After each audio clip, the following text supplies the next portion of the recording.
শেখ হাসিনার পদত্যাগের পর একের পর এক হামলা হতে থাকে থানাগুলোতে। এতে একরকম পুলিশ শূন্য হয়ে পড়ে ঢাকার থানাগুলো। কর্মবিরতিতে যান তারা। অবশেষে টানা ৩ দিন পর নিজ নিজ ইউনিটের দায়িত্বে ফিরছে পুলিশ সদস্যরা।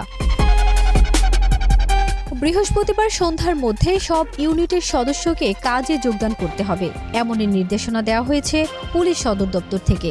নির্দেশনায় বলা হয়, Rajarbagh police lines, POM, armed police battalion, সব মেট্রোপলিটন এবং জেলা পুলিশ লাইন্স ও অন্যান্য পুলিশ স্থাপনা সহ বিশেষায়িত সব পুলিশ ইউনিটের নিরাপত্তা নিশ্চিত করতে হবে। ফোর্সের শৃঙ্খলা ও চেইন অফ কমান্ড পুনরুদ্ধার এবং পুনঃপ্রতিষ্ঠা করতে হবে।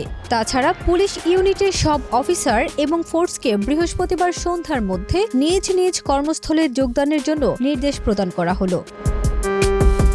এছাড়াও এই সময়ের মধ্যে সব মেট্রোপলিটন, জেলা, নৌ, রেলওয়ে ও হাইওয়ে থানার অফিসার ও ফোর্সকে স্ব ইউনিটের পুলিশ লাইন্সে যোগদানের জন্য নির্দেশ দেওয়া হলো।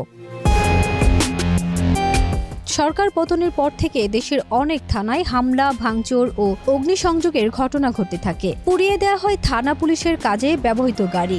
রাজধানী সহ সারা দেশের পুলিশি ব্যবস্থা প্রায় ভেঙে পড়ে, যার ফলে সবকিছু বন্ধ করে কর্মবিরতিতে যান পুলিশ।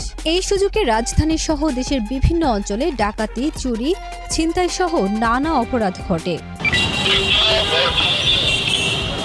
ফারজানা নিকিতা, দেশ রূপান্তর।